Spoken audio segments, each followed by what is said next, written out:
ನಮಸ್ತೆ ಸ್ನೇಹಿತರೆ, ಇವತ್ತು ನಾವು ಈ ನೆಟ್ಟು ಬೆಳೆಸಿದಂತಹ ಕೆಸುವಿನ ಎಲೆಯಿಂದ ಪತ್ರೊಡೆಯನ್ನು ಮಾಡುವ. ಇದು ನೋಡಿ, ನಾನು ನಿಮಗೆ ಅವತ್ತು ಕಳೆದ ವಿಡಿಯೋದಲ್ಲಿ ತೋರಿಸಿದ್ದೆ ನೆಟ್ಟಿರುವಂತಹ ಕೆಸುವಿನ ಗಿಡ. ಇದು ಕೆಸುವಿನ ಎಲೆ.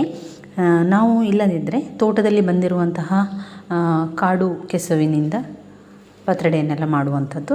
ಇದು ನೆಟ್ಟು ಬೆಳೆಸಿದರೆ ನಿಮಗೆ ವರ್ಷ ಪೂರ್ತಿ ಪತ್ರೊಡೆಯನ್ನು ಮಾಡ್ತಾ ಇರ್ಬೋದು.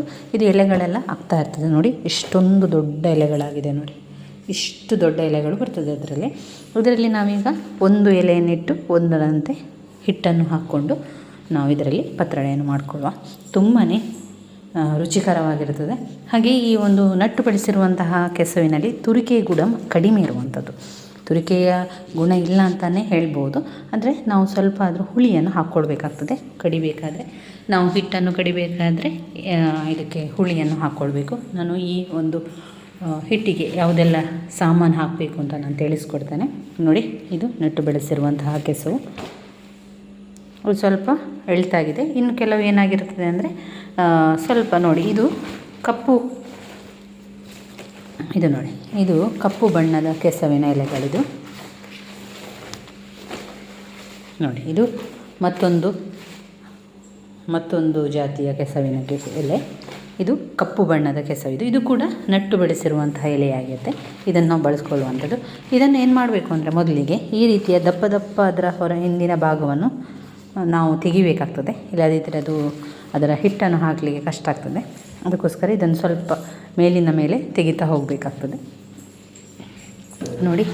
ಈ ಒಂದು ಹಿಟ್ಟು ಯಾವ ರೀತಿ ಬರಬೇಕು ನೋಡಿ, ಇಷ್ಟೊಂದು ದಪ್ಪ ಇರಬೇಕು. ಹಾಗೆ ಇದಕ್ಕೆ ಏನೆಲ್ಲ ಹಾಕಿದ್ದೇನೆ ಅಂದರೆ, ಇದಕ್ಕೆ 3 ಗ್ಲಾಸ್ ಅಕ್ಕಿ ನೆನೆಸಿ ಇಟ್ಟಿರುವಂಥದ್ದು. ಬೆಳ್ತಿಗೆ ಅಕ್ಕಿ ಅಂತ ತಗೊಂಡಿದ್ದೇನೆ. ಬೆಳ್ತಿಗೆ ಅಕ್ಕಿ, ಆಮೇಲೆ ಸ್ವಲ್ಪ 1-1.5 ಚಮಚದಷ್ಟು ಕೊತ್ತಂಬರಿ ಬೀಜ, ಸ್ವಲ್ಪ ಜೀರಿಗೆ, ಆಮೇಲೆ ಇಂಗು. ಕೊತ್ತಂಬರಿ ಬೀಜ 1-1.5 ಚಮಚ ಆದರೆ ಜೀರಿಗೆ ಕೂಡ 1 ಚಮಚದಷ್ಟು ಹಾಕ್ಕೊಳ್ಳಿ. ಆಮೇಲೆ ಸ್ವಲ್ಪ ಇಂಗನ್ನು ಹಾಕ್ಕೊಳ್ಳುವಂಥದ್ದು. ಆಮೇಲೆ ಮೆಣಸು. ಖಾರಕ್ಕೆ ನೀವು ಎಷ್ಟು ತುಂಬ ಖಾರ ಬೇಕು ಅಂತಂದರೆ 5-6 ಅಥವಾ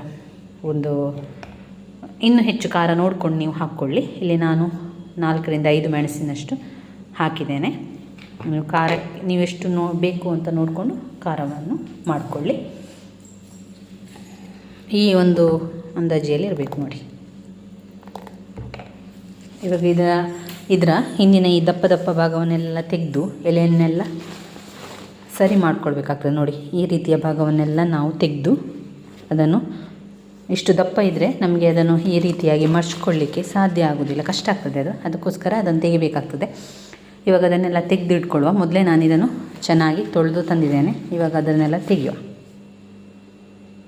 ಮೊದಲಿಗೆ ನಾವು ದೊಡ್ಡ ಎಲೆಯನ್ನು ತಗೊಳ್ಬೇಕು. ಅದಾದ ನಂತರ ಚಿಕ್ಕ ಎಲೆಗಳನ್ನು ಇಟ್ಕೊಂಡು ಬರೋದು ನೋಡಿ. ಈ ರೀತಿಯಾಗಿ ದಪ್ಪವಾದ ಭಾಗವನ್ನು, ದಂಟನ್ನು ಅದನ್ನು ತೆಳ್ಳಗೆ ಮಾಡ್ಕೊಳ್ಳಿ. ನಿಮಗೆ ಎಷ್ಟು ಸಾಧ್ಯ ಆಗ್ತದೋ ಅಷ್ಟು ತೆಳ್ಳಗೆ ಮಾಡ್ಕೊಳ್ಬೇಕಾಗ್ತದೆ. ಈ ಕಡೆಯಲ್ಲಿ ಕೂಡ ಇರ್ತದೆ ನೋಡಿ, ಅದನ್ನು ತೆಳ್ಳಗೆ ಮಾಡಿಕೊಳ್ಳುವಂಥದ್ದು.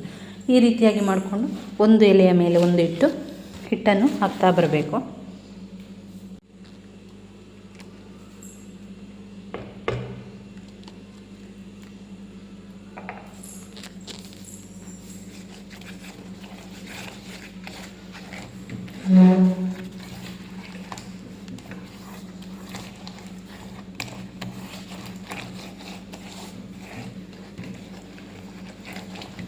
ನೋಡಿ, ಈ ರೀತಿಯಾಗಿ ಹಿಟ್ಟನ್ನು ಸವರಿ ಇನ್ನೊಂದು ಎಲೆಯ ನಂತರ ಒಂದು ಎಣ್ಣು ಇಡ್ತಾ ಬರಬೇಕು ನೋಡಿ. ಈ ರೀತಿ ಒಂದು ಎಲೆ ಹಾಕಿದ ನಂತರ ಇದರ ಮೇಲೆಗೆ ಇನ್ನೊಂದು ಎಲೆಯನ್ನು ಹಾಕುವಂಥದ್ದು ನೋಡಿ. ಪುನಃ ಇದರ ಮೇಲೆ ಹಿಟ್ಟನ್ನು ಹಾಕುವ, ನಂತರ ಮತ್ತೊಂದು ಎಲೆಯನ್ನು ಹಾಕೋದು. ಅದೇ ರೀತಿ ಮಾಡ್ತಾ ಮತ್ತೆ ಇದನ್ನೆಲ್ಲ ಈ ರೀತಿ ಮಡಚೋದು. ನಿಮಗೆ ಯಾವ ರೀತಿ ಬೇಕೋ ಆ ರೀತಿ ಮಡಿಸಿ ನಾವು ಬಟ್ಟಲಲ್ಲಿ ಇಡುವಂಥದ್ದು ನೋಡಿ. ಇವಾಗ ಮರ್ಚೆಲ್ಲ ಇಟ್ಟಾಯಿತು. ಇನ್ನು ಇದನ್ನು ಅಟ್ಟಿನೊಳಗೆಯಲ್ಲಿ ಹಾಕುವ ಬೇಯಿಸಲಿಕ್ಕೆ. ಮೊದಲು ಕೊಂಡೋಗುವ.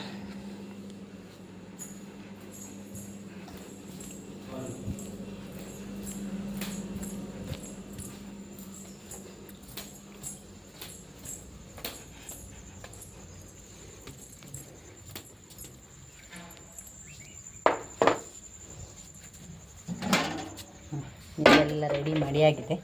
ಇನ್ನು ಬೆಂಕಿ ಹಾಕಬೇಕಷ್ಟೆ. ಇಲ್ಲಿ ಹೀಗೆ ಇಡುವ ಇದನ್ನು.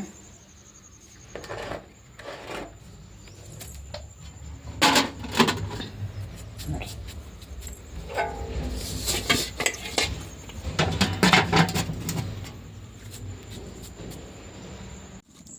ಈಗ ಬೆಂಕಿ ಹಾಕಿ ಆಯಿತು. ಇನ್ನು ಇದು ಎಷ್ಟು ಗಂಟೆ ಕಾಲ ಬೇಯಬೇಕು ಅಂದರೆ 2 ಗಂಟೆಯ ಕಾಲ ಇದು ಬೇಯಬೇಕು. ಅಂದರೆ 1 ಗಂಟೆ ಆದರೂ ಕೂಡ ಚೆನ್ನಾಗಿ ಬೇಯಬೇಕು, ಇಲ್ಲದಿದ್ದರೆ ಅದು ಕೆಲವೊಮ್ಮೆ ತಿರುಸುವ ಗುಣ ಸ್ವಲ್ಪ ಇದ್ದರೂ ಕೂಡ ಅದು ತುರಿಸ್ತದೆ. ಅದ ಕಾರಣ ಚೆನ್ನಾಗಿ ಬೇಯಬೇಕು. ಈ ನೆಟ್ಟು ಬೆಳೆಸುವಂತಹ ಕೆಸುವಿನ ಗಿಡದಲ್ಲಿ ತುರಿಕೆಯ ಅಂಶ ಕಡಿಮೆ ಇರ್ತದೆ, ಆದರೂ ಕೂಡ ನಾವು ಇದನ್ನು ಸರಿಯಾಗಿ ಬೇಯಿಸಬೇಕಾಗ್ತದೆ. ನೋಡಿ ಚೆನ್ನಾಗಿ ಬೇಯಲಿ, ಮತ್ತು ನಿಮಗೆ ನಾನು ತೋರಿಸ್ತೇನೆ ಯಾವ ರೀತಿ ಬಂದಿದೆ ಪತ್ರೊಡೆ ಅಂತ.